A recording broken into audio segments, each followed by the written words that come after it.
Hey guys. Yes, if you watched the last video, I am now piling these up and doing them in a few. I've done a couple like this. So the next thing I want to talk about today is shadow work. Some of the Facebook groups I'm on, some of the Gardenarian secret groups I'm on, there's been a few questions about shadow work, and there's been some confusion, I think, as to exactly what that is. So I just wanted to spell right now. Shadow work is not shadow people. Shadow work is not external demons. You know, it's not some shadowy figure coming after me. Shadow work is not black magic. Shadow work is not the evil or even necessarily the arcane. Okay, shadow work is something much, much simpler, much more boring, much more painful, and much more profound. Shadow work is you. Okay, and what I mean by that. One of the reasons that I think advanced practitioners, people who actually get somewhere with their work, and I don't care if you're eclectic, I don't care if you're Gardenarian, I don't care if you're Satanist, I don't care if you're, any of the above, okay? Everything is not love and light. And this video is kind of going to cover why, okay? To be able to achieve your fullest. In my last video, I discussed intention, and I discussed kind of finding your groove, finding your flow with the universe, being able to, quote, make things happen. Part of that, at the end of the day, is about being at peace with yourself. I'm going to take a small moment to say I'm a huge advocate for mental health. I'm super there for, getting counseling, getting therapy, whether it's group therapy, whether it's, you need counseling with yourself and a loved one, you and your partner, you and your parent. That's something I've personally been going through a little bit lately. That's part of it. You don't have to go to therapy. You don't have to go to counseling, and I'm not saying everybody needs that. I think everybody can benefit from it.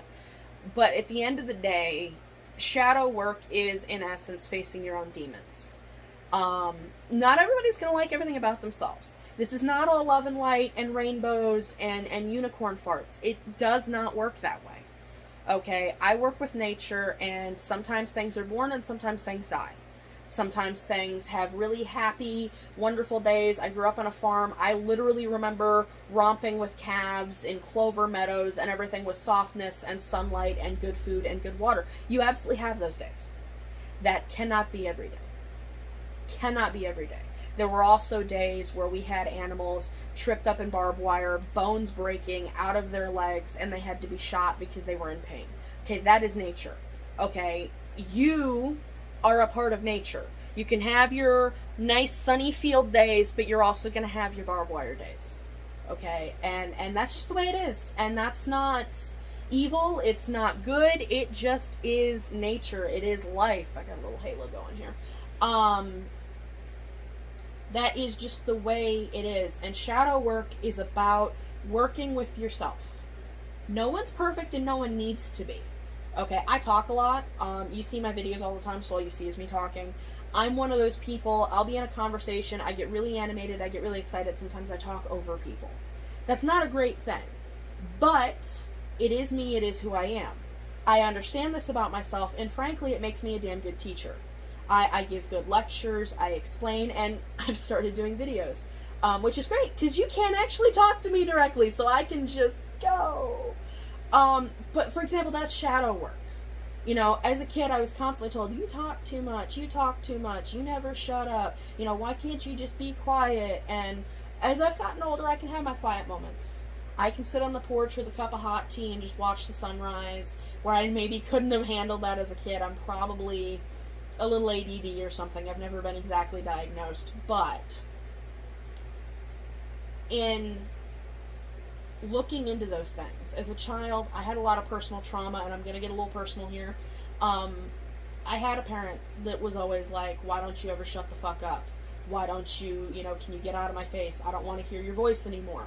And the reason I bring this up is because my gabbiness, my chattiness, was a deep scar for me for a long time.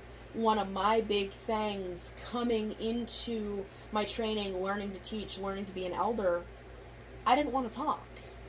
I felt like I was monopolizing the conversation, which is something, frankly, I do a lot.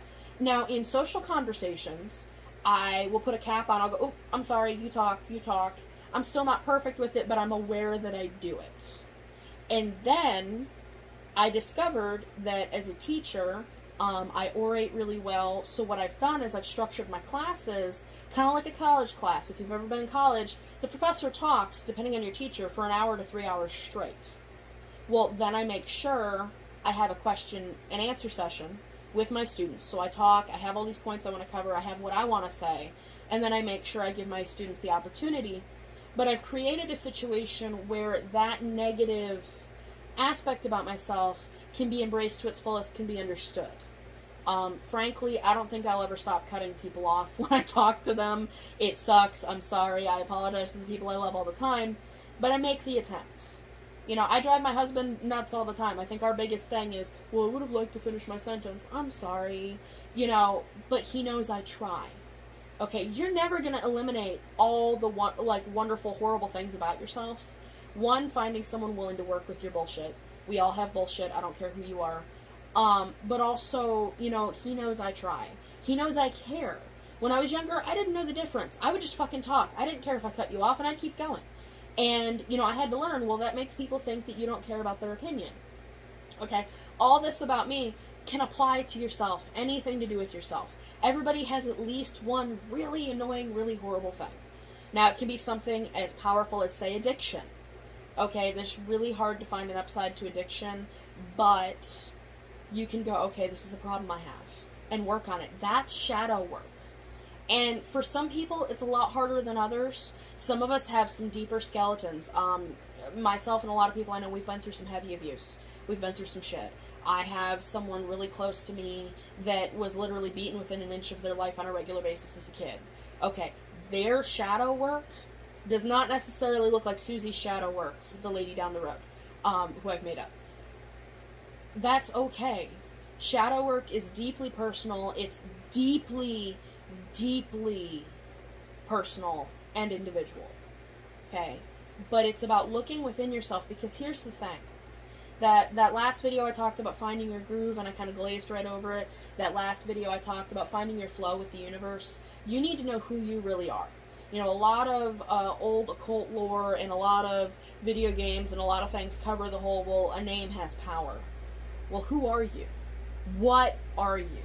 Shadow work is knowing who and what you are. It's easy to know what your positive attributes are. Anybody you love will tell you all day, the sun shines out your bum, and I love this, I love that. People love me because I'm strong and I'm charismatic and I'm a kick-ass powerful woman that doesn't mind, you know, kicking ass and taking names. Not a lot of people want to tell me I can be annoying sometimes. Not a lot of people want to tell me that sometimes I'm too much. Not a lot of people want to tell me, you know, these various things. And the key, and it's very difficult sometimes to float that line, is not to get down on yourself. Okay, it's not about, I'm a horrible person, I'm annoying, I'm depressive, I have episodes, and you don't want to bring yourself down. It's about bringing yourself out into the light. Okay? I've been through a lot of trauma in my life. I have a lot of darkness. Well, when I began to work with that, I realized when I feel dark, when I feel depressed, I want to create. I want to write. I have so much poetry. I have so many things. I've had a lot of people tell me when I'm emotional, I write the best things. And it just pop out of my head. It's like they write themselves. You know, I wrote a post on a Facebook page the other day, and everybody's like, oh my god, this is so amazing. I was upset about the topic. Apparently you can't tell reading my post because it was a positive, wonderful post, so I've been told, but I was upset at the time. I've learned that my deepest creativity comes when I'm upset, comes when I'm concerned. I'm also a mama bear kind of personality, which these are all good things, but they come from that darkness. And it wasn't until I began to work with that darkness to understand, you know, that there's a poem, I don't know, some famous poet that someone once gave me a box of darkness. It took me many years before I realized this too was a gift. It is. You are a wonderfully complex, complicated, crazy, fucked up creature. And by accessing those darker parts of yourself, anger's not evil. What we do with anger is evil. Depression isn't bad. It's what happens to us when we're depressed, what we do to ourselves, and we allow others to do to us when we're depressed that's bad. When you begin to court those feelings, you know, a common exercise in therapy that I encourage, talk to yourself. And what I mean by that is, I was damaged as a child, So when I would go through therapy, I would start having these feelings come up. Okay? I would talk to my inner child that was abused, and I would say, I'm sorry they did that to you. Why are you angry? Because sometimes you have to have a kind of a disconnect, because sometimes you don't know why you're angry. You know, and for me, I write it out, and when I would say to her, my young child, myself that was abused, I would get these overwhelming urges to write, and the gut-wrenching, horrible things that came out on the page. Even my therapist had trouble reading them, but some of it was stuff I didn't remember. And for me personally, and everybody's not the same way, but for me, kind of puking things up via the written word got it off my chest. It made me feel better. It healed my inner child. All of us have that inner child. Not everybody was abused like I was, not everybody's been through shit, but we're human and we all go through struggles. And this is shadow work. And believe it or not, whether it's magically, whether it's mundanely, you will be the most powerful, capable version of yourself once you embrace the shadows. And the key thing, and one of the reasons it's not actually talked about, and I have mixed feelings about this, a lot of training systems, a lot of mystery traditions, for example, initiatory craft systems, shadow work has always been considered advanced work. And in the old ways, you know, one of the reasons people say, well, you have to have a teacher, well, you have to have a coven. And I'm not saying you have to, but as clergy myself, before I was able to finish my training, I was taught pastoral counseling. In short, what that means, I am not a certified counselor. I cannot do, for example, what my therapist does, but I've been taught where those lines are. You know, for example, someone comes to me, they say, I'm sad my dog died. Okay, I can talk to you through that. You know, come here, talk to me about how you feel. Okay, it's fine. But when someone says, I want to hurt myself, I want to hurt other people, my first line of training is, here's help. And if necessary, I will and can call someone to help that person forcibly if they won't help themselves.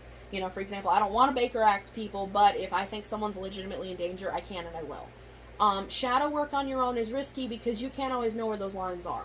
So if you do delve into your personal shit, all I'm going to say is journal, find an outlet for something that makes you feel better. If you're a sports person, you know, have a punching bag or a basketball and a hoop or something handy so you can beat the crap out of something. I was into martial arts. It can totally be cathartic.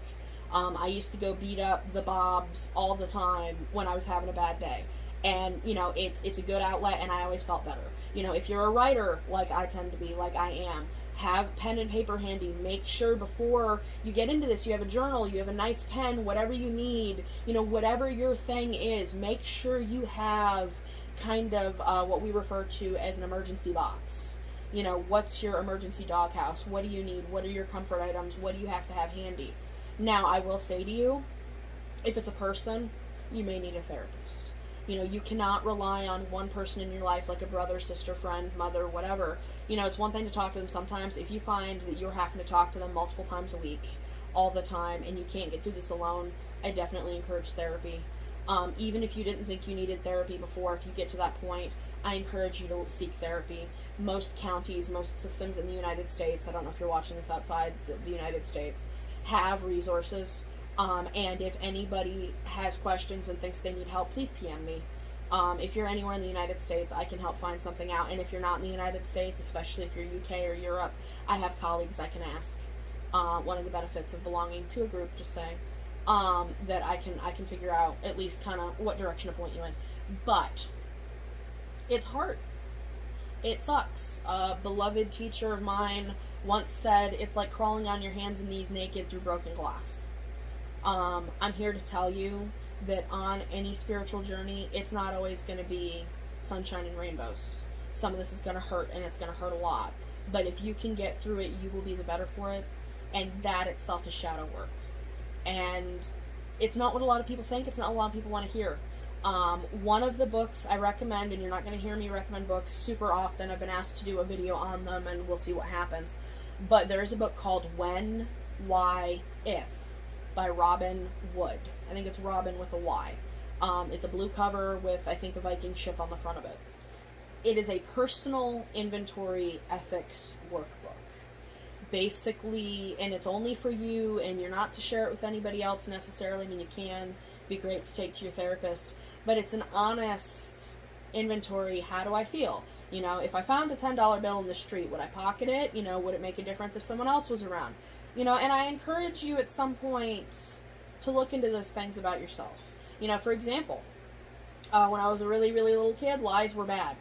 You know, when I was in my early 20s, I had a friend that was hiding in my house from her abusive husband. I lied my butt off. He came to the door looking for them. Oh, I haven't seen her. I don't know where she is. I'd tell that lie a million times over and over and over again if it saved somebody. You know, different things that I think, you know, aren't necessarily as simple as we think. And people are not as simple as we think. And that's just the way we are. We're complicated creatures. And that really ultimately is what shadow work is. So I hope this has cleared some things up. I hope I've given you guys some ideas. If you have any questions of any kind, once again, PM me, comment the video, what have you. I'm really trying to figure out more of what people want to hear. I know it's got a heavy Gardnerian bent, and not everybody's into Covenant, that's okay. But admittedly, I haven't been around a lot of eclectics lately, so let me know what you're thinking. Let me know kind of what you want to see, and I'll work to make it happen. I just kind of need to know where everybody's at. Alright, so thank you so much. Again, Simply Runa channel. I love you guys to death. I hope you're doing well. And once again, happy and prosperous New Year. Make it a good one, okay? Bye-bye.